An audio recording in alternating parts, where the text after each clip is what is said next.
Bonjour et bienvenue au sommet Et maintenant, transformation et opportunités du nouveau monde. Alors aujourd'hui, j'ai l'immense honneur, le grand plaisir de recevoir Cédric Villa. Bonjour Cédric. Bonjour Émilie, bonjour à toutes, bonjour à tous. Alors Cédric, toi tu es, donc je vais faire une petite présentation parce que comme beaucoup d'intervenants de ce sommet, vous êtes mais hyper occupés.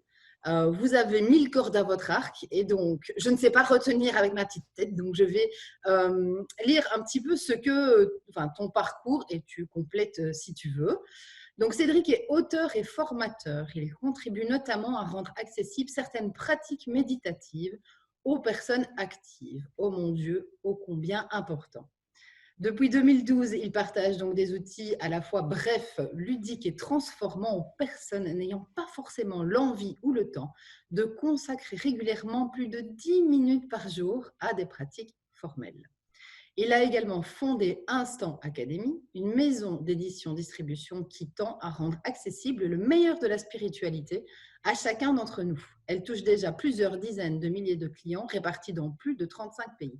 Et pour suivre régulièrement les webinaires de l'Instant Academy, je vous les conseille, ils sont top de chez top. En parallèle, il aide depuis 2016 des entrepreneurs ayant des valeurs proches des siennes à améliorer leur stratégie d'entreprise et à établir une culture d'autogestion pleinement respectueuse de chaque collaborateur. Eh bien, voilà tout un programme.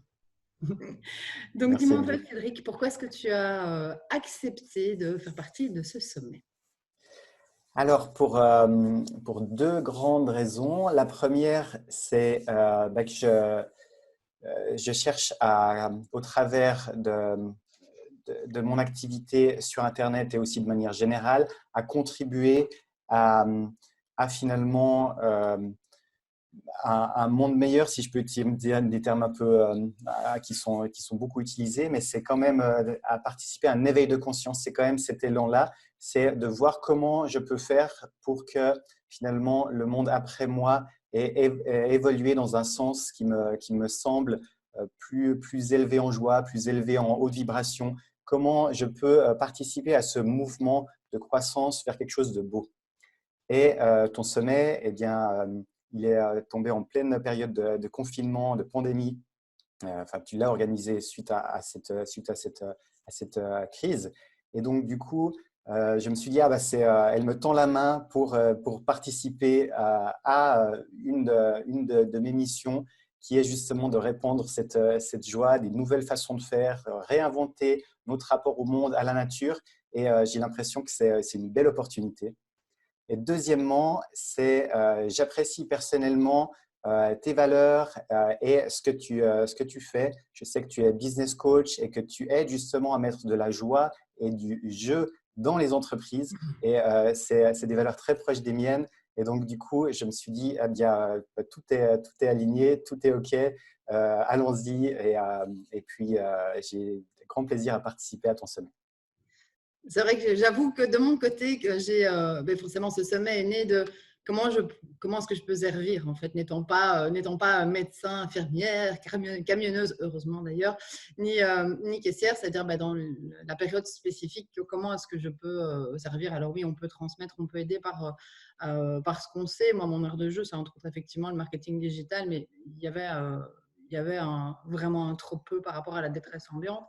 Et donc, ce sommet, disons que c'est présenté, mais en pensant effectivement aux intervenants, je me suis dit, ça fait longtemps justement que je te suis, qu'on s'envoie de temps en temps des petits messages, youhou, des petits, c'est chouette ce que tu fais.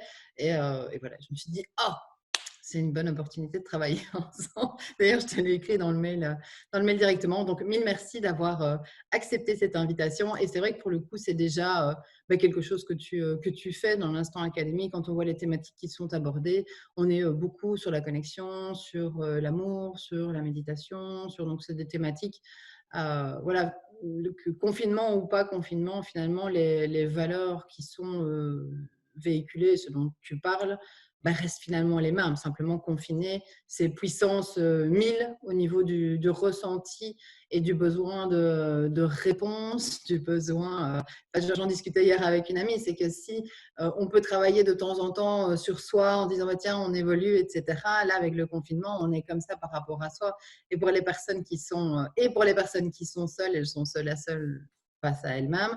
Et pour les personnes qui sont en famille, elles sont seules à seules, chacune face à elles-mêmes et puis chacune en groupe.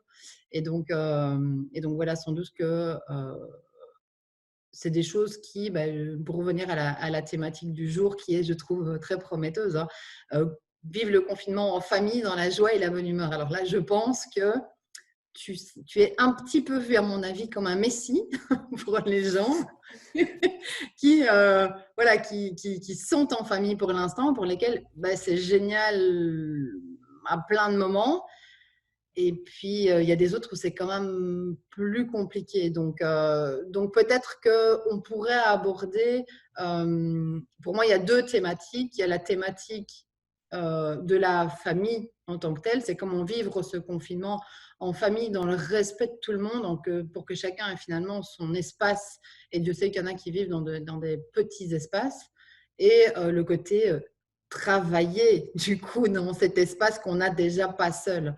Et donc, on pourrait peut-être commencer, si ça te va, par les règles de télétravail global, puisque toi, en fait, tu es un expert en télétravail, puisque tu n'as pas entendu le confinement pour télétravailler, c'est déjà quelque chose que tu fais. Et je pense que ta compagne aussi, c'est ça? Pas vraiment, oui, un tout petit peu, mais ma compagne, elle a déjà télétravaillé, mais dans son emploi actuel, non. Normalement, elle se déplaçait sur son lieu de travail, donc là, ça change un petit peu la dynamique. Mais par rapport à moi, effectivement, ça fait des années que je télétravaille, donc de ce côté-là, il n'y a pas eu de gros chamboulements. Effectivement, par contre, il y a probablement des choses que je peux partager suite à des années d'expérience de télétravail qui s'appliquent également en période de confinement et qui peuvent vous aider à mieux aménager cet espace de travail. Et puis, comme tu l'as mentionné, on va aussi parler d'espace pour soi, d'espace de couple, d'espace de famille. Comment faire pour concilier et retrouver une harmonie globale qui vous permette non pas d'être dans une bouilloire tout le temps à la limite d'exploser, mais vraiment pouvoir vivre cela pleinement, accueillir ce qui se passe et puis pouvoir profiter de ce moment comme plutôt d'un moment de retraite, d'un moment de pause, plutôt que comme un moment qui compresse où tout est tout le temps à la limite d'exploser. Et peut-être pour compléter le tableau, donc toi, tu es papa de 2 enfants qui ont quel âge? 6 et 8 ans. Ok. Voilà, Et comme ça, donc, du coup, je me dis, les gens ont tout le tableau de ce que tu fais, comment tu travailles, et puis en sachant aussi que tu ne vis pas seul reclus, mais que tu es donc papa de 2 enfants qui ont 6 et 8 ans, qui ne sont pas non plus 6 et 8 ans pour en avoir un de 5 ans, à 5 ans et demi, s'ils m'entendaient, ils seraient très fâchés, parce que du coup, on décompte, tu sais bien, les mois jusqu'à 6 ans, c'est pareil. Enfin bref. À cet âge-là, ils ne peuvent pas encore s'occuper seuls. C'est difficile de donner un livre en disant tiens, voilà, rendez-vous au dîner, amuse-toi bien, prends soin de toi, habille-toi et on est parti, quoi. Et donc voilà, donc ta réalité, c'est aussi celle d'enfants dont il faut s'occuper, qu'il faut animer. Et donc voilà, je voulais terminer le tableau par rapport à ça. Donc peut-être tu peux nous partager quelques pépites ou secrets pour déjà arriver à globalement télétravailler, puisqu'il y a des tas de gens qui sont amenés à télétravailler, qui n'ont jamais télétravaillé par le passé. oui, tout à fait. Alors, ce qui m'aide beaucoup, c'est d'avoir un lieu dédié à votre télétravail et, si possible, un lieu qui vous permette, en levant les yeux, d'avoir une vue à l'extérieur. Si vous avez un appartement, un logement qui s'y prête, c'est idéal. En tout cas, moi, ça m'aide plutôt que d'être juste devant un mur. et justement un espace qui est dédié à votre télétravail parce que le risque du télétravail, c'est de ne plus avoir de séparation entre votre travail et puis tout ce qui se passe ailleurs. Et du coup, sans séparation, ça risque au début, ça a l'air bien. On dit, ah, ben, je suis super productif et tout, c'est cool. Et puis au fur et à mesure du temps, eh bien, il y a le travail qui risque de prendre de plus en plus de temps et de vos temps aussi simplement mentalement, vous allez être moins présent. euh, Vous allez être moins présent pour toutes les autres choses que votre travail. Vous allez être moins présent pour votre couple, moins présent pour vos enfants, moins présent pour vous. Et puis, c'est comme si vous faisiez petit à petit ronger. Du coup, ça crée finalement des tensions à d'autres niveaux et puis ça finit tôt ou tard par lâcher, par casser après des colères de la part de vos enfants. Les enfants, ceux qui réagissent le plus vite, ils sont très sensibles et puis ils vont pas aller par quatre chemins. S'il y a un problème, ils vont tout de suite crier, pleurer, être en colère, être triste. Enfin, ils vont avoir des émotions qui vont tout de suite ressortir. Et par contre, pour les adultes, c'est possible que votre conjointe eh bien, dise rien dans un premier temps. Et puis après, petit à petit, il y a des tensions et des choses qui se créent et qui sont non résolues. Et puis, ça peut finir de différentes manières, mais généralement, c'est pas génial. Donc, autant bien clarifier, OK, j'ai un lieu pour travailler, j'ai des moments de travail.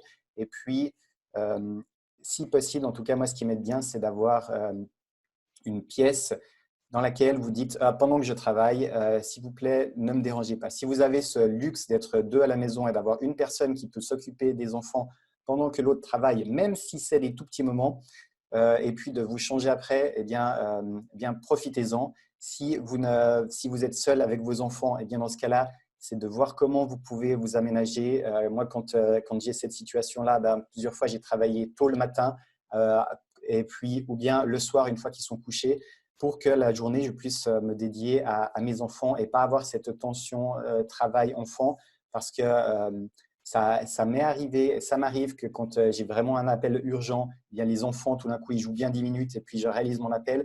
Mais j'essaie vraiment de garder ça pour les urgences parce que sinon, c'est plus embêtant. Euh, Après, j'ai la chance effectivement d'avoir ma propre activité, donc je gère mon temps de travail comme bon me semble. Donc, j'essaie vraiment de, d'organiser avec tous les membres de la famille comment on fait. Et on essaie d'avoir un cadre. Ah, bah, moi, je travaille une heure tel jour, et puis une autre heure l'après-midi, et puis après, on s'échange, et puis d'avoir cette flexibilité-là.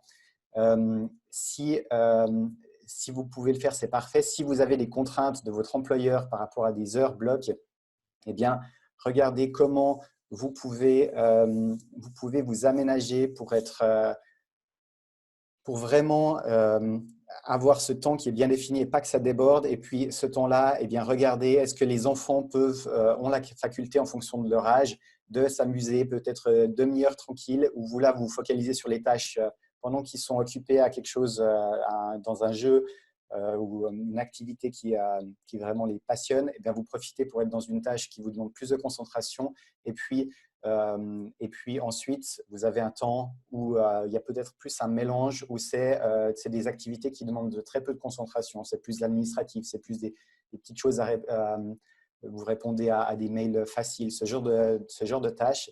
Et définissez un moment à partir duquel ça s'arrête. Et puis que vous ne regardez plus vos mails, vous ne regardez plus ce qui se passe sur votre activité, vous vous consacrez vraiment à vos enfants ou à votre couple, les deux, pour vraiment qu'il y ait des temps de qualité qui restent avec vous-même. Donc prenez du temps, planifiez-vous aussi du temps seul avec vous-même, du temps de couple, du temps avec les enfants. Et vraiment, quand je dis de qualité, ça veut dire que vous n'avez pas tout le temps à l'esprit euh, ce que vous devez faire par rapport à votre travail ou quelque chose d'autre, peu importe finalement ce que soient vos pensées, mais vous êtes focalisé dans l'instant présent, vous profitez de ce moment-là.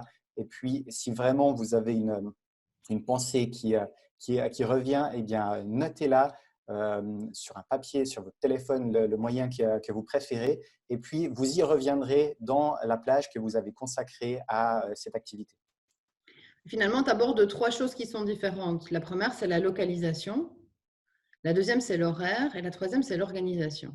Donc ça, c'est vraiment les choses en termes de télétravail qui sont forcément hyper importantes. Donc la localisation, c'est effectivement avoir un bureau où tu travailles, mais qu'est-ce qu'on fait si on n'a pas de pièce? Donc là, l'idée, c'est en télétravail tout court, mais en confinement. Donc télétravailler, à la limite, ton bureau, ça peut être chez toi, ça peut être un coworking, ça peut être le café du coin ou la brasserie dans lequel tu vas. On le sait, pour les fans de Bernard Werber, par exemple, qui est mon cas, voilà, il met non seulement la playlist qu'il écoute, ça n'a rien à voir par rapport à ce dont on raconte, à ce dont on parle, mais ça n'est pas grave.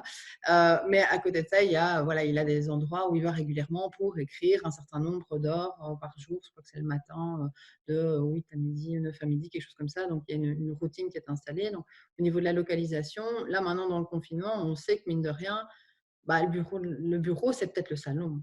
Tu vois, enfin, je pense particulièrement aux villes style Paris où les espaces ne sont pas grands. Moi, je suis en Belgique, donc voilà, on a peut-être un petit peu plus, les appartements sont peut-être un petit peu plus grands que ce que j'ai pu voir ou ce que j'entends. Mais du coup, qu'est-ce qu'on fait dans ces cas-là? Qu'est-ce qu'on fait si on n'a pas de place pour s'isoler et qu'en fait, ton bureau est probablement ta table à manger, par exemple? Tout à fait. Eh bien, si vous ne pouvez pas jouer sur une pièce dédiée, eh bien, jouez sur les horaires dans la mesure du possible. Essayez de vous arranger. Si vous êtes indépendant, de vous organiser vous-même. Si vous êtes employé, de vous organiser avec vos collègues ou votre employeur dans la mesure du possible pour lui dire que lui expliquer.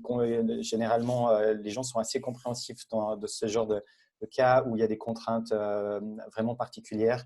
Moi j'arrive mieux à travailler le soir, je mets mes enfants au lit je sais rien, à 20h, à 20h30 et puis ensuite je travaille quelques heures le soir, quelques heures en début de journée et puis la journée vous pouvez être disponible pour vos enfants et simplement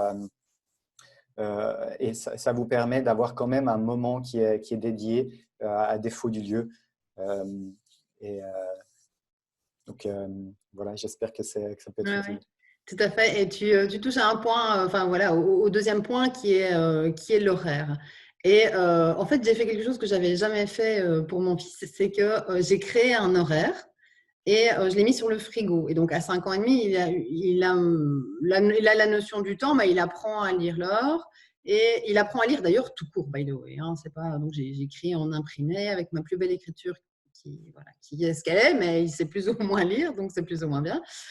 Et donc, du coup, il voit l'heure et à côté de l'heure, il y a l'activité. Et évidemment, à cet âge-là, ce n'est pas la peine de mettre des plages horaires de 1 heure et demie, de 2 heures. Tu voudrais bien mettre 9-17 jeux quelque part. Tu vois, du jeu. Tu t'occupes, ce que tu veux, mais ça ne marche pas. On ne peut pas faire ça. On ne peut pas, ça ne fonctionne pas.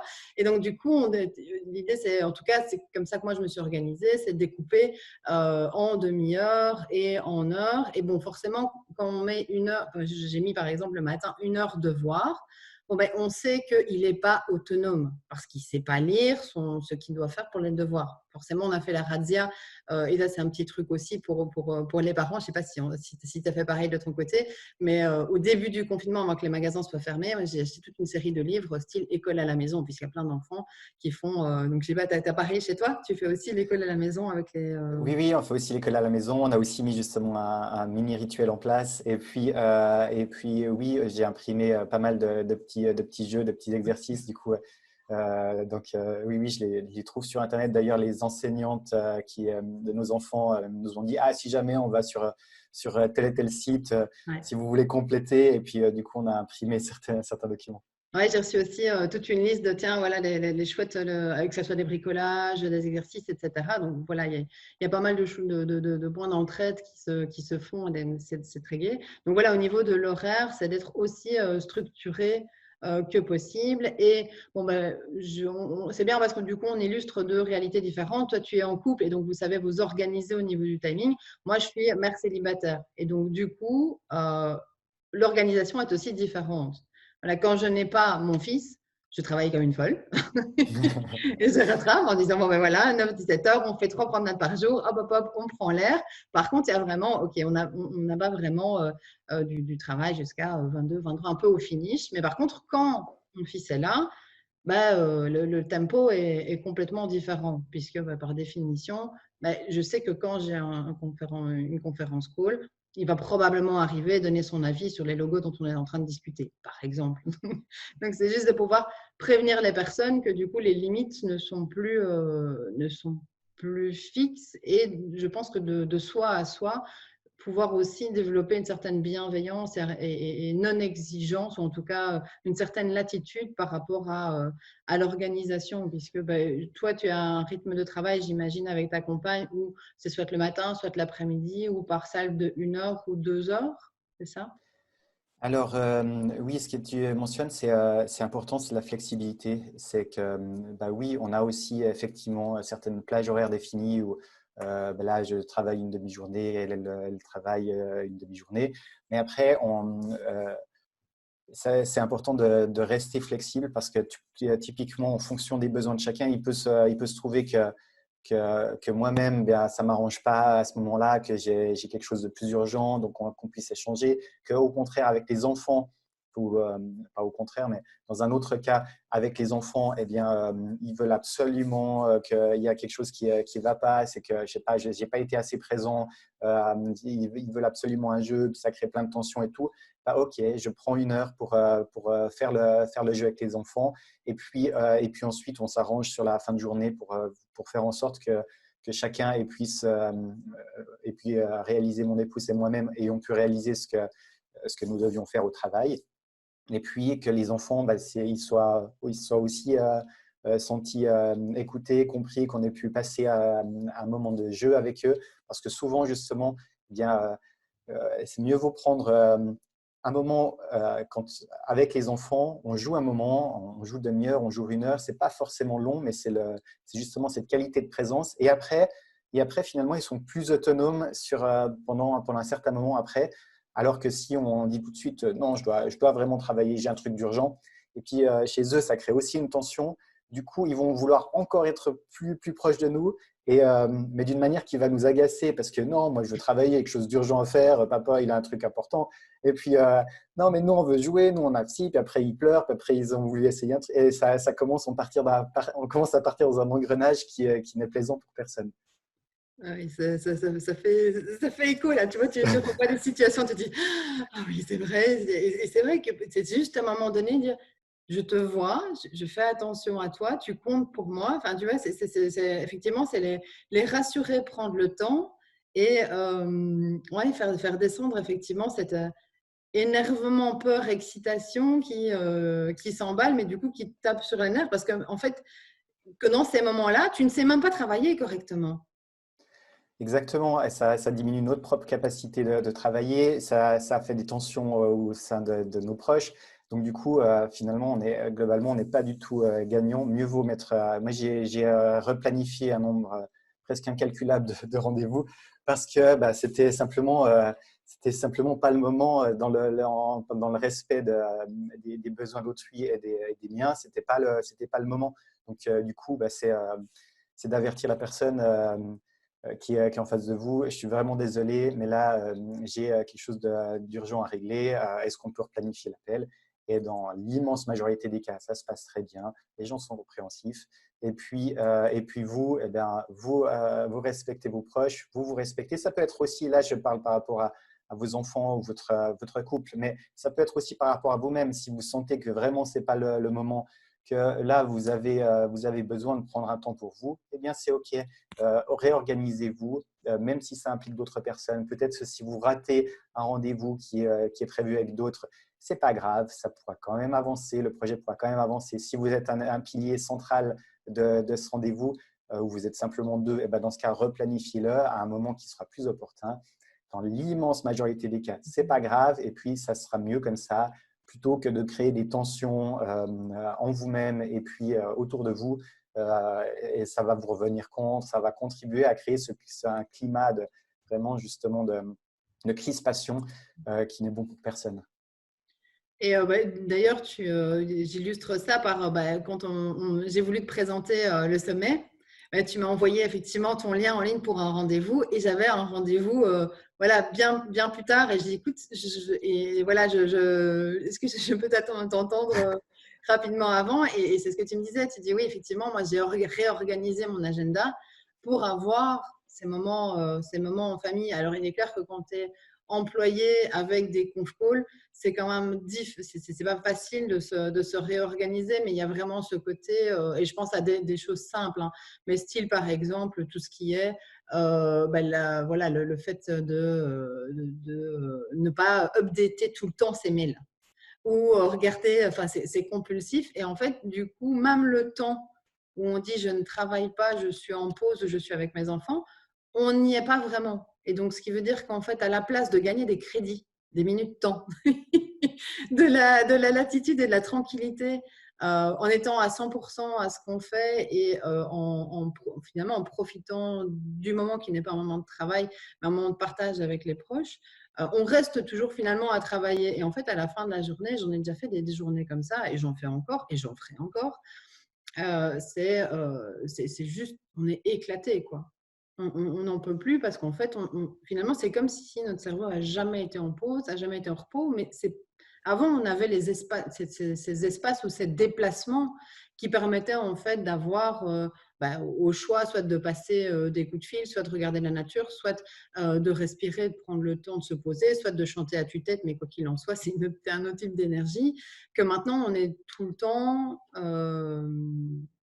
en interaction en fait, soit avec sa famille. Et finalement, si on vit seul, on n'est pas plus tranquille parce qu'on a interaction face à soi-même, ce qui de temps en temps est moins confortable que la famille. Et donc voilà, il y a vraiment ce côté pause. Comment est-ce que ta relation de toi à ton téléphone, mail et autres réseaux? Alors, je désactive déjà toutes les notifications et j'ai défini avec les gens qui travaillent avec moi un canal d'urgence, c'est-à-dire que typiquement, euh, tous les emails et tous mes outils de travail, eh bien, il n'y a pas de notification. Ils sont informés qu'il n'y a qu'un seul outil sur mon téléphone, un système de messagerie qui génère des alertes chez moi. Et donc, du coup, que pour tout ce qui est non urgent, c'est qui peut en tout cas qui peut attendre 24 heures, eh bien, c'est quand j'ai décidé que je travaillais que je les regarde. Donc, typiquement, et ça peut fonctionner même quand vous êtes employé. C'est vous regardez vos emails à, je sais pas, à deux périodes horaires, je sais pas, à 11 heures du matin et à 16 heures. Et, euh, et ça vous permet d'être focalisé sur quelque chose une tâche qui est importante. Vous avez défini chaque fois le jour d'avant, j'essaye de planifier, ou le moment d'avant que je travaille, vu qu'en ce moment, je ne travaille pas forcément chaque jour, mais c'est de planifier, OK, quand la prochaine fois que je travaille, ce qui est vraiment important, c'est que je fasse avancer tel et tel projet, et il y a cette tâche-là qui est très importante. Et puis, si j'avance ça, ça débloque tout plein de choses pour d'autres personnes, et ça permet vraiment au projet d'avancer. Et donc, vous clarifiez cela à l'avance, et quand vous commencez à travailler, eh bien, vous focalisez d'abord là-dessus, et puis après, avec mon temps de cerveau, pour reprendre l'ancien patron de TF1, avec mon temps de cerveau disponible, mais qui est de moins bonne qualité parce que je l'ai déjà utilisé pour la tâche super importante, eh bien, je fais tous ces petits trucs de regarder les mails, des choses qui demandent beaucoup d'attention pour un retour qui est très incertain, mais par contre, ça demande de lire beaucoup de textes, ça demande de passer à travers des quantités d'informations. Et là, je fais ça, je regarde toutes les notifications sur toutes les applications, je réponds, je fais avancer tout ce qui peut l'être. Et, ce qui m'aide bien aussi, si vous avez, typiquement si vous êtes seul ou que vous avez pas mal de flexibilité, c'est de commencer par une activité qui vous fait plaisir. Typiquement, moi j'aime bien monter en énergie, puis après faire la grosse tâche. S'il y a quelque chose qui me fait un peu peur ou qui m'embête, je me dis, OK, je fais un petit truc qui me fait plaisir. En ce moment, j'en sais rien. Ce qui me fait plaisir, d'écouter de la musique sympa, c'est de danser, c'est de danser un coup. Moi, j'aime bien tirer à l'arc, donc je vais tirer à l'arc. C'est faire un peu d'arts martiaux. Pour moi aussi, voilà, ça me plaît bien. Je peux faire ça un peu n'importe où. Et puis ensuite, dès que je suis dans l'énergie, eh bien, puis j'attaque le gros morceau. Et puis après, je garde mon attention qui a été limitée parce que j'ai été concentré avant sur les petites choses de toutes ces notifications. Et au contraire de se laisser prendre par les notifications, vous levez, vous regardez votre téléphone, vous avez un nombre incalculable de notifications, rien n'est trié, vous avez les messages sur différents groupes avec de l'humour mélangé à de l'organisationnel. Vous avez des collègues de travail qui mentionnent des trucs qui ne sont pas du tout dans vos priorités, pas du tout urgents. Après, vous avez un mail urgent planté là au milieu. Et puis, c'est un gros mélange de trucs, un peu sans vraiment de forme. Et du coup, rien que de voir ça, probablement que ça vous fait une chute énergétique. Vous êtes là, oh là là, il faut déjà que je commence par trier tout ce truc pour identifier ce que je dois faire. Et puis là, vous commencez déjà du mauvais pied. Donc, du coup, au contraire, vous savez déjà ce que vous allez faire. Vous le faites avec votre meilleure énergie. Et puis ensuite, vous allez plonger pour trier ce que vous pourrez faire dans votre prochaine période de travail. Et puis, finalement, vous utilisez votre restant d'énergie pour faire ce travail de tri. Et idéalement, c'est que quand vous voyez que des sources d'information, elles génèrent genre 90% de trucs qui ne vous sont pas utiles, c'est regarder comment vous pouvez vous en débarrasser. Et être dans 15 groupes WhatsApp avec 50 000 vidéos, c'est sympa pendant 10 minutes. Mais au bout d'un moment, ça vous draine en énergie. Donc désinscrivez-vous aussi si vous êtes abonné à des sources d'informations sur Facebook, des groupes ou par email qui en fait vous chargent plus qu'autre chose. Libérez-vous. D'ailleurs, ce n'est pas un lien avec le travail, mais c'est aussi une excellente période pour justement faire le ménage intérieurement, mais aussi dans votre appartement, votre logement, de réorganiser, de faire toutes les choses que vous repoussez en temps usuel. Ah, j'ai plus important, j'ai un rendez-vous social, j'ai un rendez-vous professionnel, j'ai telle chose à faire. Là, vous avez ce moment d'ouverture, ce moment différent, cette pause. Eh bien, profitez-en pour faire du tri dans votre vie professionnelle, justement dans ces notifications, mais aussi dans votre logement. Libérez-vous de tous ces vieux trucs que vous n'avez pas utilisés depuis 2 ans. Si vous ne les avez pas utilisés en 2 ans, probablement que vous n'en aurez jamais besoin.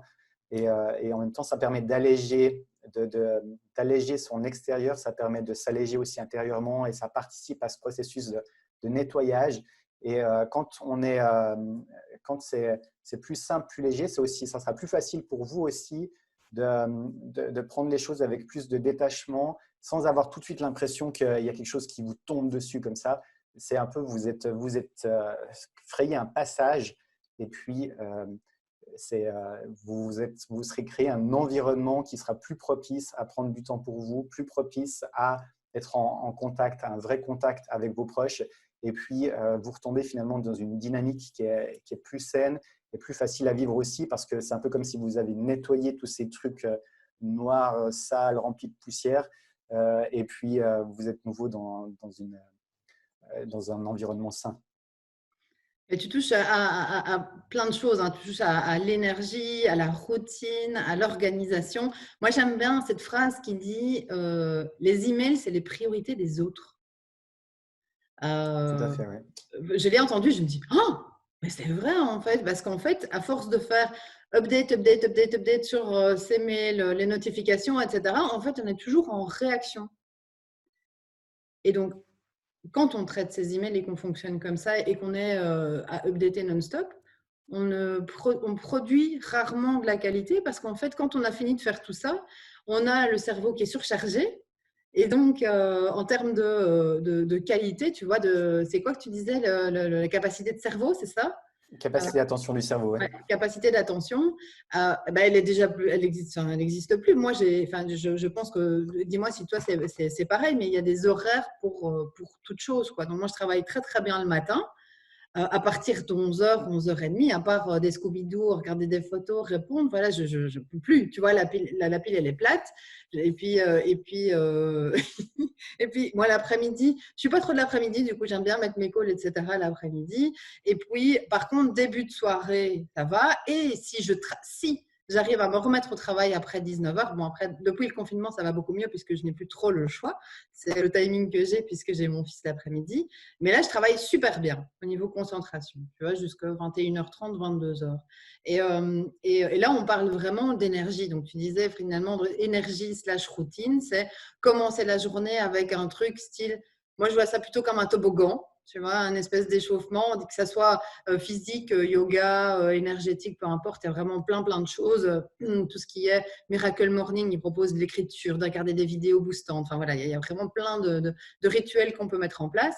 Et puis après ça, c'est en termes, après moi et la famille, donc l'échauffement global, il y a ce côté professionnel. C'est-à-dire que c'est quoi les premières choses que je fais dans ma journée pour la commencer finalement du bon pied. Et toi, tu disais voilà quelque chose qui fait monter ton énergie. Et effectivement, en fonction du projet sur lequel tu es, j'imagine que c'est pas forcément la même chose, comme peut-être qu'en hiver, c'est pas la même chose qu'en été, mais commencer par quelque chose de facile mais de rapide, parce que si tu restes, c'est gai de faire, je sais pas, pour ceux qui aiment bien bidouiller des photos ou faire des infographies, trucs comme ça, voilà, c'est sympa, mais tu peux vite passer 5 heures dessus. Donc, au niveau organisationnel, et ça, je propose qu'on passe aussi un temps dessus parce que l'organisation, tu le disais, tu vois, pas de notification, ton équipe est briefée, vous avez un canal de communication, mais ça veut dire pas de update sur Messenger, WhatsApp, Insta, mail, et parce que finalement, tu te disperses et effectivement, tu as les blagues qui se mettent avec les trucs hyper importants. Pourtant, Dieu sait que j'aime bien les blagues, mais effectivement, du coup, quand tu as une blague, ben, ou c'est comme quand tu ris, ben, tu aimerais bien plus de trucs qui te font rire finalement. Et 1 heure et demie après, tu étais là, fichtre, j'étais sur un truc, mais qu'est-ce que c'était? Tu as complètement oublié ce sur quoi tu étais. Et donc, la capacité, je pense, à timer et à délimiter la tâche à un moment donné me semble fort importante dans l'organisation et dans le fait de délimiter ce que tu fais, en particulier quand tu es dans les réseaux, dans l'organisation. Qu'en penses-tu? Oui, tout à fait. D'ailleurs, par rapport aux pauses et aux choses pour te monter en énergie, ce qui fonctionne bien pour moi, c'est de planifier ce que tu vas faire juste après. Donc, si tout d'un coup, tu en as marre, tu prends une pause, c'est juste avant de prendre ta pause, tu dis, OK, quand je reviens, quand je serai de nouveau en faculté de travailler, pareil, si il y a le travail avec, il y a des enfants, bah, OK, je m'occupe un peu de mes enfants, mais quand j'aurai la prochaine fenêtre de travail, eh bien, je vais recommencer là-dessus. Et idéalement, si vous travaillez sur ordinateur, eh bien, ouvrez directement la fenêtre au bon endroit avec tout qui est prêt pour recommencer. Si vous travaillez sur les papiers, pareil, c'est simplement ayez la prochaine étape qui est clairement définie pour vous, que vous n'ayez pas à nouveau à utiliser trop d'énergie pour vous remettre dedans, parce que l'être humain va choisir chaque fois le chemin de moins de résistance. Donc, c'est-à-dire que ce qui vous demande le moins d'énergie. Donc, si vous vous posez devant votre ordinateur et puis vous vous retrouvez devant une chaîne humoristique YouTube, vous allez pratiquement à coup sûr appuyer dessus et regarder et replonger dedans parce que c'est le truc le plus facile à faire. C'est quelque chose que vous associez à du plaisir. En plus, vous avez qu'à appuyer sur une touche ou un clic pour redémarrer. Donc, du coup, c'est cool. Sauf que si après, ça fait que vous n'avez pas fait les tâches importantes et que ça génère un stress par la suite, eh ben, c'est une sorte de crédit. Donc, sur le moment, c'est cool, mais après, vous devez le payer et plus cher. Donc, là, c'est préparer directement l'étape d'après. Et puis, quand je fais des pauses, moi aussi, là, j'ai terminé une tâche, j'ai envie d'avoir quelque chose de gratifiant. Parfois, je me dis ça, si c'est quelque chose que je sens que j'ai de la résistance interne, ok, je le fais. Mais ensuite, je m'accorde une pause où je regarde un bout de film qui me plaît, une pause où je vais prendre le soleil, quelque chose qui me fait du bien et que j'ai envie de faire. Je fais 15 minutes d'un jeu vidéo, n'importe quoi, quelque chose qui me plaît et qui me motive. Et C'est donc, du possible coup, de mais là, faire, c'est possible de faire 15 minutes d'un jeu vidéo? oui, alors oui, c'est possible, mais ça Je peux donner demande un truc parce justement, que pour. voilà, du coup, là, je mets un minuteur dans ce cas-là. Et d'ailleurs, pour un peu tout, je dis, je m'accorde 15-20 minutes de pause. Pareil pour les films, donc du coup, ça m'arrive des fois de regarder un film en 10 fois, tu vois, parce que je le regarde par tranche de 20 minutes. Et puis, et je sais, ça demande cette rigueur, c'est quand ça sonne, c'est pas ah, je regarde encore 5 minutes parce que là, vous allez repartir dans le truc. C'est quand ça sonne, vous respectez, ok, je repars. Et puis, mais vous savez que finalement, vous pouvez vous reprendre une autre pause ou vous regardez ça, mais c'est seulement quand vous avez terminé la chose importante. Et ça, que vous soyez indépendant ou salarié, si vous êtes salarié, souvent aussi, vous avez des heures à respecter. Mais en réalité, les heures, votre supérieur, probablement que ce n'est pas si important que ça. Enfin, c'est important d'un point de vue administratif, mais lui, ce qu'il souhaite, c'est que vos tâches elles soient réalisées. Donc, si vous êtes plus efficace, eh bien, en télétravail, ça vous laisse cette marge de manœuvre plus grande pour faire des choses qui vous plaisent en parallèle. Pour autant, peut-être qu'il y a des ajustements à faire pour que ça soit effectivement possible, mais vous pouvez faire quelque chose d'être très efficace, vous faites cette grosse tâche et ensuite vous prenez une pause. Si vous prenez un peu plus de pause que quand vous êtes au bureau, personne ne va rien vous dire et puis tout le monde sera content de votre travail parce que vous avez été efficace et puis après vous avez finalement le fruit de votre efficacité. Vous avez plus de temps pour faire quelque chose qui vous plaît et donc ça fonctionne aussi. En termes justement de timing, le fait tu vois, de timer et de s'organiser, moi j'ai en fait un cahier où je note tout ce que je dois faire, je note le temps que ça va me prendre de le faire, donc en termes de concentration et production, hein, pas si on fait des Scooby-Doo et tu vois, voilà, qu'on fait d'autres choses entre. Et l'idée, c'est effectivement de programmer toute la journée avec le temps réel que ça va prendre et de tout timer. Sachant qu'en fait, les tâches qui sont, par exemple les mails, ben voilà, quand tu as X mails à répondre, c'est des tâches en fait similaires sont à faire au même moment et à regrouper parce qu'elles font appel aux mêmes capacités. Tu vois, tu parlais tu vois, en tout cas, de se connaître et de mettre les bonnes activités au bon moment. Mais le fait de s'organiser comme ça, en fait, fait gagner pas mal de temps. Et en tout cas, moi, c'est mon drive, c'est de me dire, si je m'organise bien, que je suis efficace et ce qui ne m'empêche pas d'avoir l'ambition de réaliser des tas de choses, ben, j'ai du temps aussi de pause dans lequel effectivement je joue. Ok, peut-être que je rajoute 5 minutes de temps en temps, je dois bien le dire, mais je suis en plein escape game. Je veux dire, c'est angoissant de ne pas pouvoir sortir, tu le reconnaîtras, tu vois. Donc peut-être que l'escape game, voilà, c'est mieux d'un Candy Crush, donc réfléchir aussi au jeu. Mais voilà, c'est au plus en fait on est efficace et on s'organise bien, au plus on peut avoir du temps libre pour faire autre chose et que ça soit lire, lire, aller promener, etc. Donc je pense que l'idée c'est effectivement d'avoir finalement un drive qui te permet de t'organiser le plus possible. Mais pour avoir ce temps libre, il faut être hyper discipliné et structuré. Et je pense que c'est ton cas. Tu parles aussi, enfin, ce qui est fort important, c'est tout ce qui est process, par exemple. Le fait de pouvoir justement dire, bah, voilà, tu le dis toi-même, moi, il y a un canal qui permet les urgences, point barre. Le reste, chacun est pour avoir voilà, pour suivre l'Instant Academy et avoir déjà acheté l'une ou l'autre formation, il y a vraiment, ok, ben, voilà, il y a un process clair avec des tickets si vous avez des questions, une équipe qui gère les tickets, etc. Et donc, tu peux peut-être nous en parler, nous dire un peu comment tu t'organises. Oui, pour moi, d'avoir une structure, ça ouvre justement des portes de liberté à l'intérieur de cette structure. Typiquement, bah oui, comme tu dis, au sein de mon entreprise, il y a une dizaine de personnes qui collaborent chaque jour. Du coup, il y a, chaque équipe s'auto-organise avec les moyens de communication qui lui semblent le plus pertinents. Et puis, ça se met en place et après, c'est documenté. Et puis, les choses, elles s'améliorent petit à petit. C'est-à-dire qu'il y a quelque chose, une tâche qui se fait d'une certaine manière.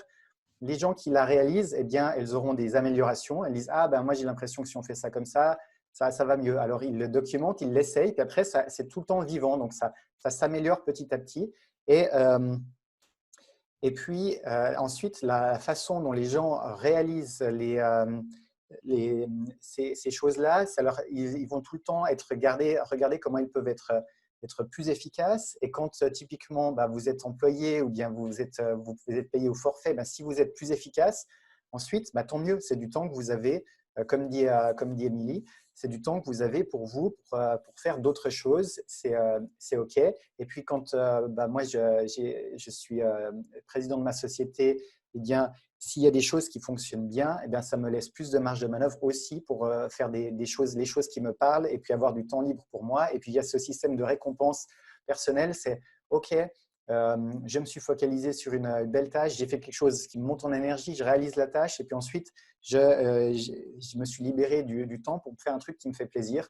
Et au lieu de replonger directement dans un autre truc, non, pour tenir sur le long terme, c'est comme cette période particulière, bah, c'est plus comme un marathon et j'espère que vous y a des choses que vous pouvez voir, c'est comment ne pas vous épuiser et rester toujours haut en énergie, ou pas forcément toujours. C'est normal d'avoir des moments de baisse, mais simplement en prenant régulièrement du temps pour vous, pour ce qui vous fait plaisir. Ça peut être du temps pour vous en couple, du temps pour vous avec les enfants. C'est du temps de choses qui ont un sens pour vous et qui vous font plaisir.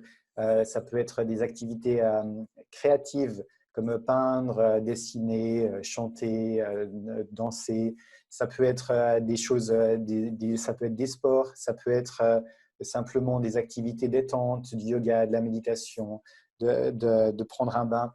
Et toutes ces, je peux en lister encore des quantités d'autres, mais c'est surtout le principe que lorsque vous avez réalisé la chose de votre travail qui a vraiment un sens, ben, octroyez-vous quelque chose en échange plutôt que de réenchaîner et de réenchaîner et de réenchaîner et puis d'arriver à la fin de la journée très bas en énergie, là, je me sens vidé, j'en peux plus. Et puis après, qu'est-ce qui se passe quand on arrive dans ce cas-là? C'est que vous risquez d'être susceptible. Le moindre truc qui se passe avec les enfants, vous risquez d'être agressif, alors que finalement, c'était dans un autre état d'esprit. Si vous étiez un peu plus reposé, un peu plus posé, et puis content de votre journée, eh bien que probablement que ça n'aurait été pas l'étincelle qui crée une grande esclandre. Vous auriez pu gérer ça de manière plus paisible et puis éviter une escalade après les enfants qui pleurent, puis après ça vous énerve, puis après on entre dans une dynamique qui est pas constructive et puis délicate à gérer, qui prendra en fait plus de temps à se poser que si vous aviez terminé votre journée. Ah bah oui, j'ai fait 3 trucs importants, j'ai fait mes mails, mais après je me suis pris un petit moment pour moi, puis maintenant je me reconsacre à mes enfants et puis c'est cool, et puis on s'amuse bien, et puis c'était une chouette journée, et puis on reste dans une dynamique qui fait du bien en fait. Mais vraiment, hyper important parce qu'on passe tellement de jours à, effectivement, tu sprints et en fait, tu dis, je vais vite faire ça, vite faire ça, vite faire ça. Et finalement, à la fin de la journée, tu te rends compte que tu n'as pas respiré. Il y a vraiment des jours où, à la fin de la journée, tu fais, oh, bah attends, mais c'est la première fois que je respire en fait aujourd'hui. Tu fais et je pense que, et particulièrement maintenant, tu le sens, c'est que mais c'est pas un sprint. C'est qu'au final, c'est un marathon et le fait de dire je vais vite faire ça, vite faire ça, vite faire ça sans t'arrêter, en fait, c'est pas juste parce que tu vas pas avoir un moment moins de travail. Et si tu es entrepreneur, a priori, tu sais très bien que si tu as moins de travail, tu vas mettre un projet. C'est toujours pareil. Tu dis ah bah attends, je pourrais faire ça. Et donc c'est vrai. Hein. Oui, oui. Ben oui, tout à fait. De toute façon, le vide, il a tendance naturelle à se combler. Donc, du coup, du coup c'est bon, vous pouvez lâcher prise sur le fait de ne rien avoir à faire et d'être dans du vide, ça va revenir d'une manière ou d'une autre. Donc, par contre, c'est effectivement de prendre ces temps pour moi, ce que j'enseigne dans Instant Méditation, donc c'est que typiquement quand vous travaillez, si vous avez l'impression de tout le temps d'être dans une ascension de tension, donc vous avez quelque chose qui vous contrarie, vous avez une urgence, puis hop, le stress augmente au fur et à mesure de la journée, eh bien c'est simplement entre chaque 2 activités, de faire 3 respirations conscientes, juste pour faire légèrement, vous reconnecter un peu à votre corps et faire redescendre déjà la tension. Si vous êtes dans des longues tâches, eh bien, vous pouvez mettre un minuteur sur quelque chose comme 15 minutes et vous savez que quand ça sonne, il y a des petites sonneries. Vous pouvez avoir une sonnerie qui fait comme une cloche, qui est soit différente d'une sonnerie que si vous recevez un appel. Le but, c'est de vous faire baisser en stress, ce n'est pas de vous l'augmenter. Donc là, vous avez tout d'un coup un petit bruit de cloche, de gong, et puis vous êtes là, ah oui, je respire 3 fois, ça ne va pas m'empêcher de bien travailler. Et puis, au contraire, ça va réaugmenter ma qualité de présence, ma qualité de concentration et ça va me permettre d'être plus efficace, ce qui me donne plus de temps pour moi, puis, ou plus de temps à faire quelque chose qui me plaît. Et puis vous repartez dans une belle spirale. Et ça vous permet peut-être aussi de voir, en fait, là, je galère trop. En fait, c'est de m'acharner sur ce truc, c'est pas opportun. D'avoir fait 3 respirations, ça vous permet de dire aussi peut-être, ben, écoute, je fais une pause, je vais prendre l'air 5 minutes et puis ça va me changer les idées, je vais repartir sur une autre dynamique. Et ça permet un peu de faire le point avec soi-même. Et donc, du coup, dans ce type justement, j'allais te poser la question, tu vois, de rituel ou de pause sur une journée, est-ce que tu préconises quelque chose entre la respiration qui est, je pense, une respiration plutôt du ventre où tu te poses vraiment et du mouvement, tu vois, comment est-ce que parce qu'on est de plus en plus effectivement derrière son ordinateur, en plus maintenant, ben voilà, confinement oblige, tu as moins de sport et de mouvement global. Est-ce que tu as des choses que tu préconises au niveau, je ne sais pas, des mouvements par exemple, qui font tu vois, qui détendent vraiment rapidement, puisque tu es quand même un spécialiste des outils pour méditer et se poser en moins de 10 minutes. Donc, je pense que tu as eu plein de ressources. Donc, je me dis, tiens, si on peut en partager quelques-unes pour permettre de Ah trouver. oui, avec plaisir. On peut faire un petit exercice maintenant si ça te convient. Ou C'est tu parfait. aimerais me poser quelques questions avant ou on peut passer on peut réaliser un exercice? Non, un exercice, c'est top. Peut-être juste si tu as l'une ou l'autre chose au niveau, entre autres, mouvements, tu vois. Mhm. Si maintenant, là, tu dis prendre 3 respirations, si on se dit, bah, tiens, voilà, c'est respiration et mouvement, est-ce qu'il y a Mhm. peut-être certains mouvements qui permettent d'être plus détendu ou de se recentrer, revenir au présent? Je ne sais pas si tu as peut-être un outil et puis après, effectivement, on peut peut-être faire un exercice qui permet d'avoir une espèce de bouée de sauvetage et de se recentrer rapidement. C'est bien pour toi?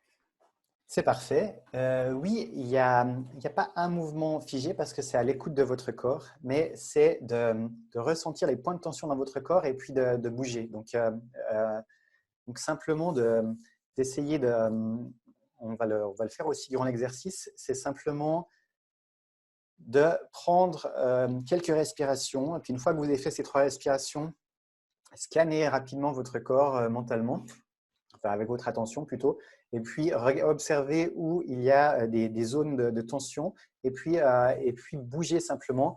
Donc ça, vous pouvez le faire comme ça, vous pouvez le faire même quand vous êtes en conférence, même lorsque vous êtes en appel, lorsque vous faites pratiquement n'importe quelle activité, c'est de bien ressentir ce qui se passe dans votre corps et puis de bouger comme ça vous fait du bien.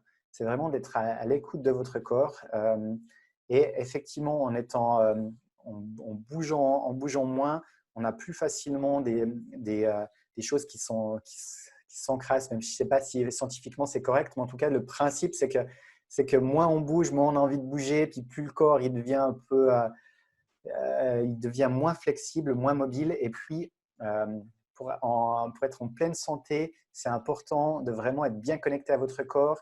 Et puis, idéalement, d'entretenir une certaine souplesse, agilité. Et ça se fait en libérant les tensions, en étant attentif, en écoutant ces tensions dans ce corps. Et puis, en bougeant. Il y a plusieurs façons de réaliser ça, mais dans le mouvement, c'est vraiment de bien bouger comme vous le ressentez. Et souvent, il y a des choses qui se logent dans le bassin. Donc, pensez aussi à bien, même si vous êtes sur une chaise, à bien faire des mouvements avant, arrière avec votre fesse pour vraiment relever la colonne vertébrale. Et puis aussi, vous l'avez probablement fait dans des activités sportives ou à la gym, c'est de mettre vos mains sur vos hanches et de tourner simplement vos hanches quelques fois dans un sens et dans l'autre. Ça aide vraiment globalement tout le corps. Et puis ensuite, dans la mesure de vos possibilités physiques, eh bien bouger, on va le faire lors de l'exercice. Nickel. Eh ben, écoute, je te suis, on te suit. C'est parti pour expérimenter cet exercice magique. Parfait. Alors, je vous invite à frotter vos mains ensemble. Il y a aussi sur le haut des mains, vos poignets.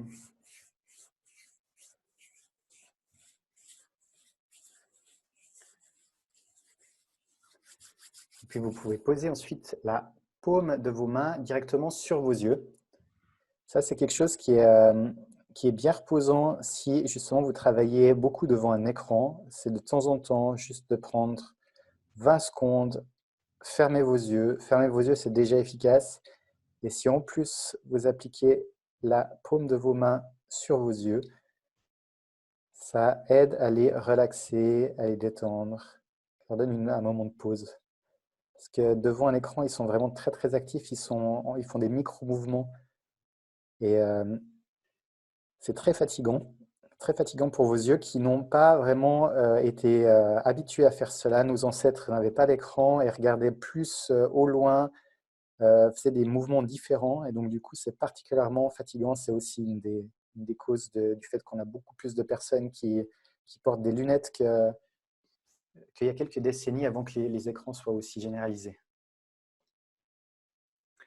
À présent, vous pouvez lever vos mains et commencer à vous frotter les tempes, toujours avec la paume de vos mains.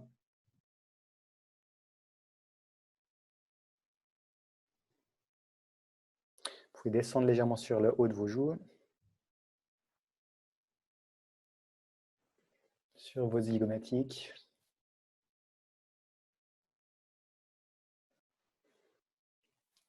Sous votre mâchoire, vous pouvez, avec les pouces, frotter depuis l'oreille jusqu'à la base de votre mâchoire.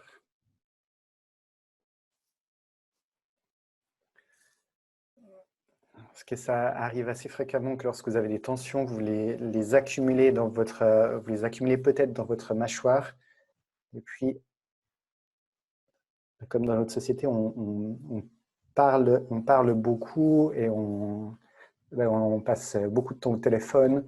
Ça fait du bien de relâcher aussi cette partie. Vous pouvez également utiliser vos autres doigts pour compléter le massage sur ces muscles qui retiennent le bas de votre mâchoire. Oui, bailler comme bon vous semble.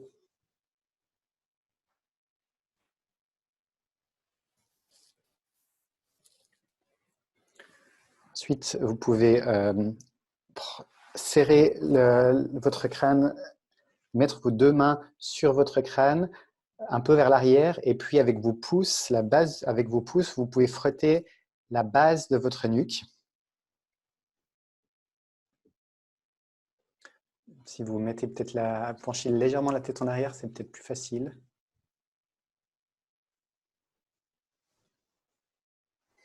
Ressentez les endroits qui vous font particulièrement du bien.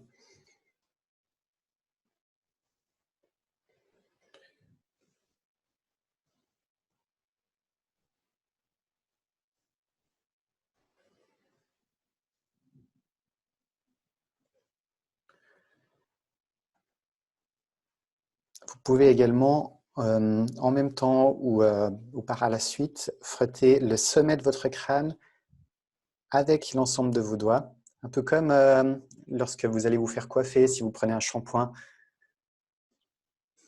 vous n'avez pas besoin d'attendre d'aller vous faire coiffer pour profiter de cela. Vous pouvez vous le faire vous-même et vous pouvez aussi en faire profiter vos proches.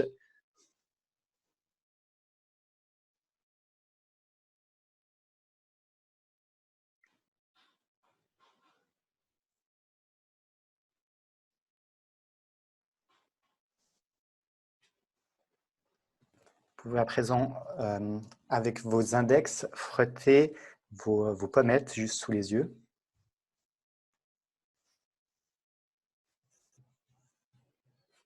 Vous pouvez aussi utiliser vos autres doigts,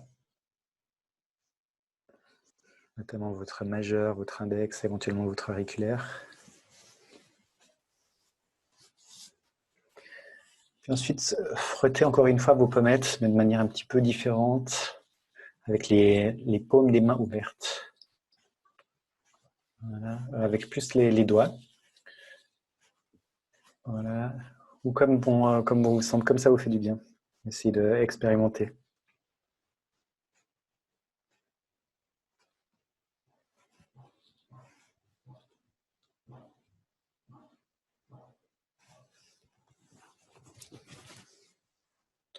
Ensuite, vous pouvez mettre vos mains ainsi derrière votre nuque. À nouveau, cette fois, on va descendre, on va frotter.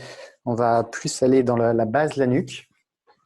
Et puis, vous pouvez masser avec vos pouces. On va descendre.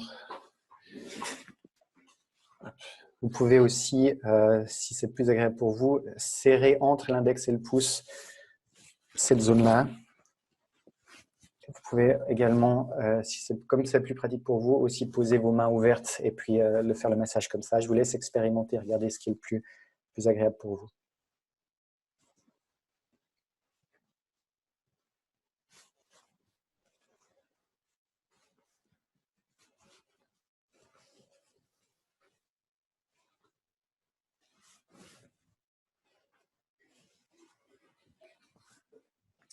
Lorsqu'on est stressé, on a facilement des tensions qui s'accumulent dans le haut du dos.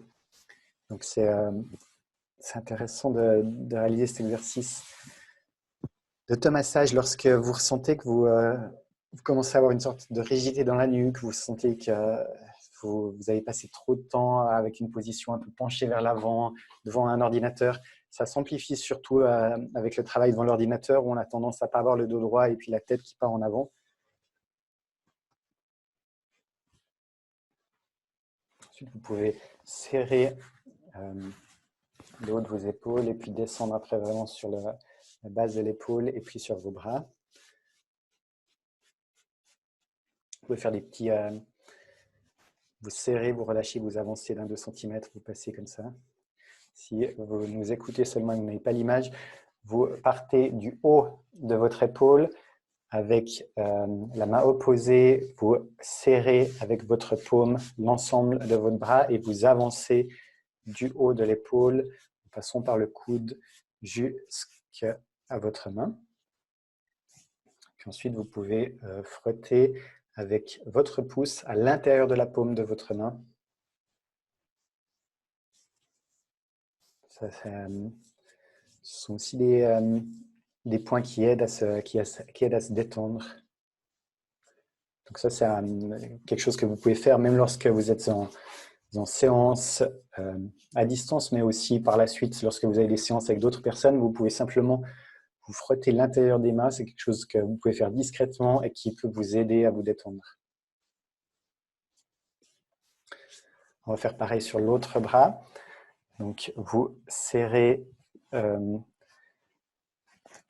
vos clavicules avec la paume de la main, vous passez sur l'épaule et puis vous descendez sur votre bras en serrant, relâchant et vous déplaçant chaque fois d'1-2 cm. Vous pouvez faire ça quelques fois.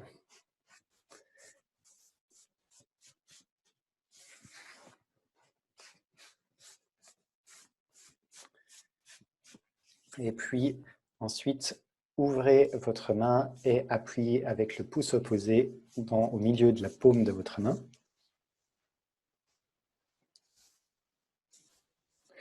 Vous avez peut-être des zones de tension dans la main, eh bien, vous pouvez en prendre soin, les frotter en faisant quelques petits mouvements ronds, en rond.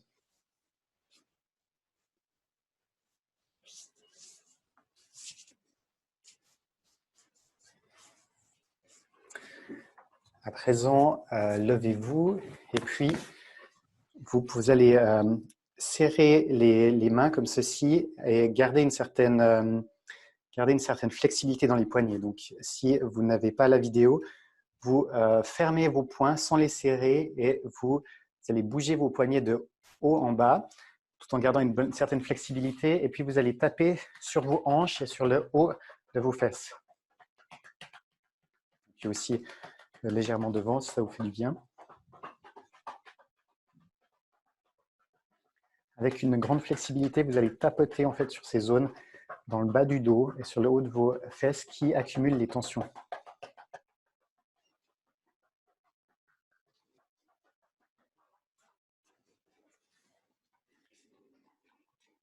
Et ensuite, je vous invite à vous rasseoir si vous étiez debout et à poser vos pieds bien à plat contre le sol, à mettre les yeux mi-clos ou fermés.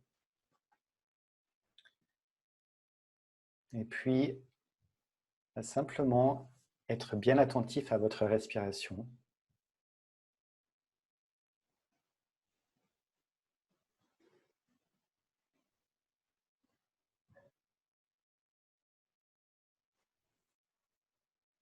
À chaque cycle respiratoire, observez ce qui se passe dans votre corps. Vous pouvez ressentir au début l'air qui entre par vos narines, la sensation de fraîcheur que cela provoque, peut-être de chaleur. Sentez le flux d'air qui passe par vos sinus, qui descend par votre gorge, qui va jusque dans votre ventre.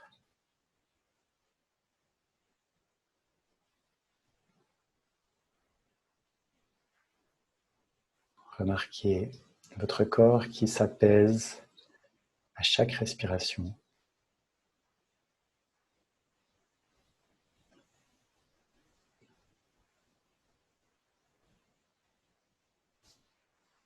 À présent, connectez-vous à quelque chose de plus grand que vous en déposant simplement votre attention sur quelque chose d'ambiant, de plus grand que vous. Certains appellent ça l'univers, d'autres Gaïa, d'autres Dieu, d'autres le tout. Peu importe le nom que vous lui donnez, ressentez simplement quelque chose qui est plus grand que vous, qui vous dépasse.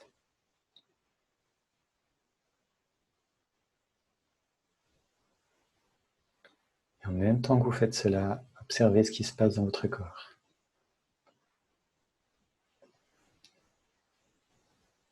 À la fois attentif à votre ressenti corporel et à la fois connecté à plus grand que vous.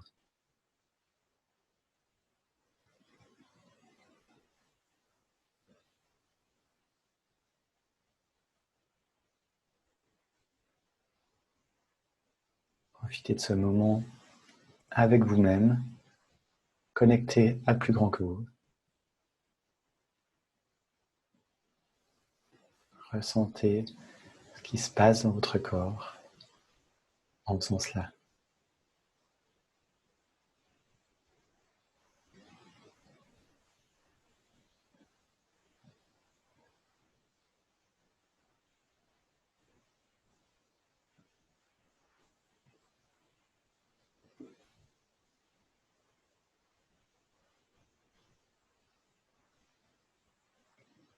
Ressentez bien vos pieds ancrés dans le sol. Vous pouvez vous imaginer des racines qui poussent de la plante de vos pieds.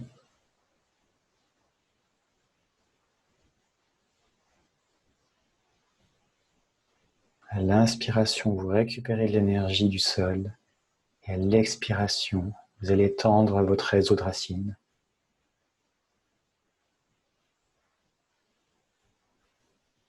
C'est un échange, vous récupérez l'énergie du sol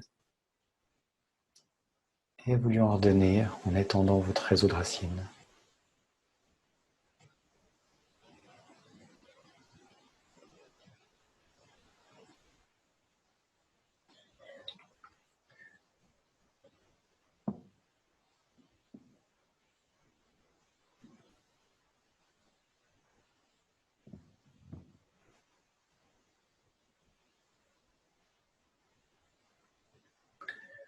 Ressentez ensuite l'énergie qui monte dans votre bassin, dans votre colonne vertébrale, comme la sève d'un arbre qui monte au printemps. Et puis, imaginez les branches de votre arbre qui se déploient, puis les feuilles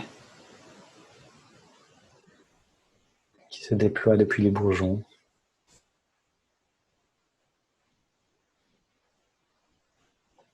Les fruits.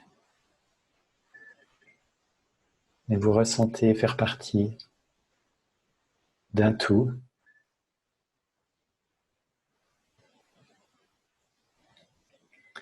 Dans la joie, la beauté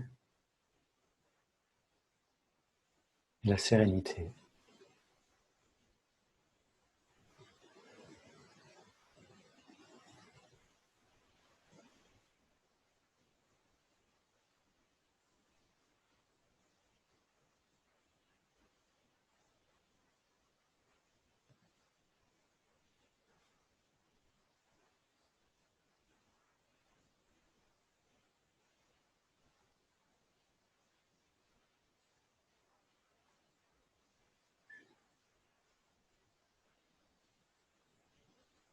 À présent, frottez vos mains sur vos cuisses. Ouvrez petit à petit les yeux, puis regardez bien autour de vous. Bougez ou baillez comme bon vous semble. Vous pouvez réaliser des automassages comme vous l'avez fait tout au long de votre journée, durant quand vous faites des pauses, également de prendre un petit moment axé sur votre respiration. Mais ça va vous aider à vous poser, à revenir à l'essentiel. Et puis après, si vous avez un peu plus de temps, eh bien, vous pouvez refaire l'exercice que nous avons fait, qui est un peu plus poussé. Mais simplement de revenir à votre respiration, ça vous aide déjà à bien vous recentrer. Si en plus, vous prenez conscience que vous êtes connecté à un tout, ça permet de vous recentrer encore plus. Et après, de continuer votre journée dans les meilleures dispositions.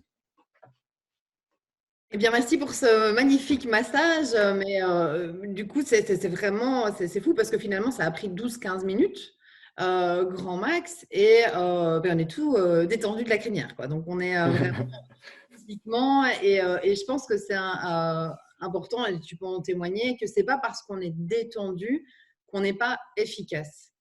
Donc, c'est pas parce qu'on est effectivement relié, qu'on a respiré, qu'on est en mode zen, qu'on n'a pas une force de frappe qui souvent en fait est même beaucoup plus importante que ce qu'on peut avoir si on continue sans pause. Donc tu le fais régulièrement. Est-ce que tu peux peut-être témoigner de ce que ça t'apporte, ou de ce que tu as déjà pu remarquer après ces moments qui sont plus que des moments de pause en fait, puisque c'est des moments d'activation physique et quelque part de pause et de reconnexion à soi et à autre chose. Oui, alors tout à fait. Et par rapport à la durée que ça peut prendre, vous pouvez l'adapter. Et là, il y a eu les explications, c'est pour une mise en route. Mais une fois que vous avez l'habitude de faire ça, vous pouvez le faire vraiment en quelques minutes. Et donc, du coup, ça prend… les respirations, c'est quelques secondes. Après, en fonction du temps et de l'envie que vous avez envie de prendre, du temps que vous avez envie de vous accorder, vous pouvez prolonger cela. On peut cumuler justement automassage et méditation.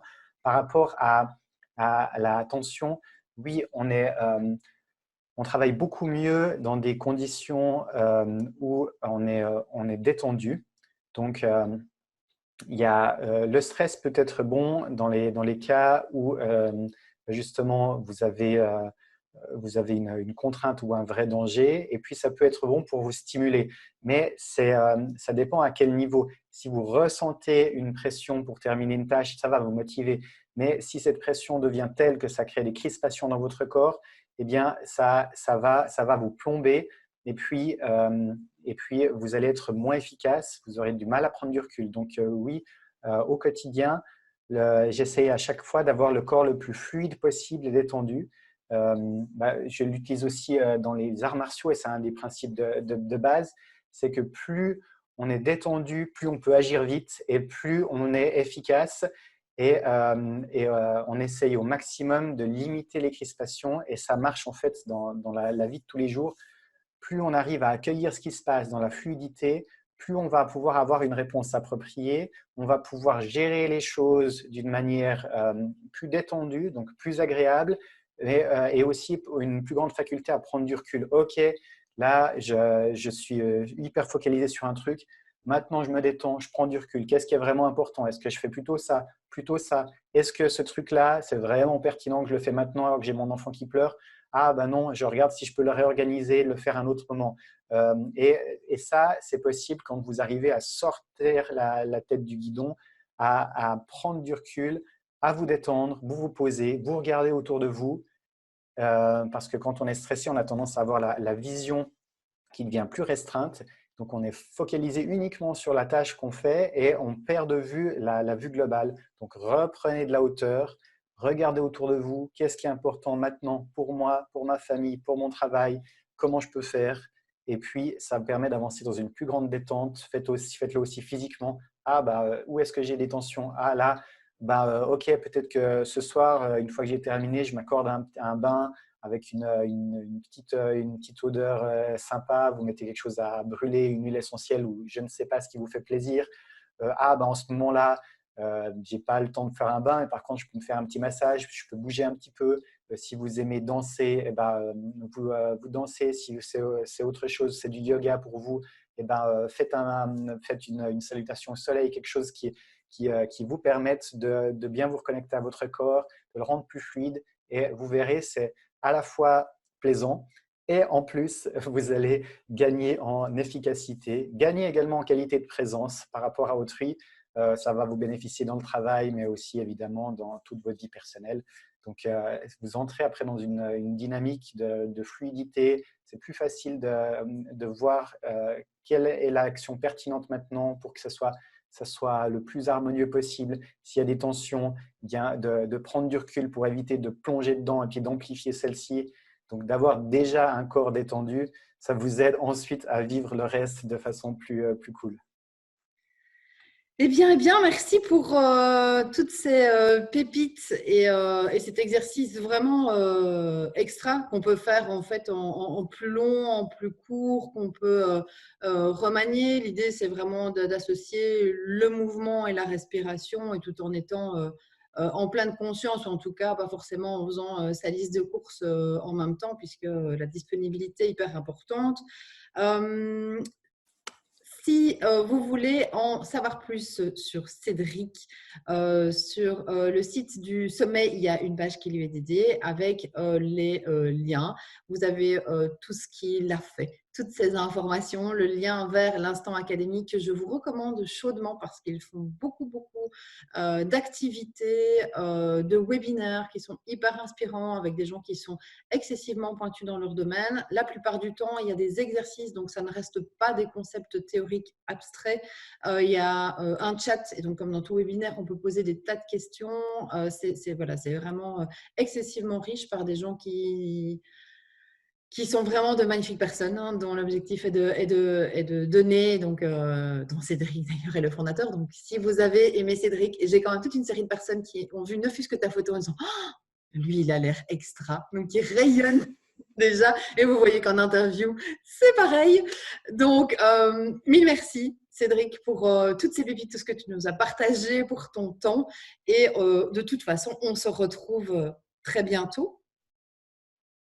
Merci à toi, Émilie. Merci pour l'initiative de ce beau sommet. Merci également à vous qui nous avez écoutés.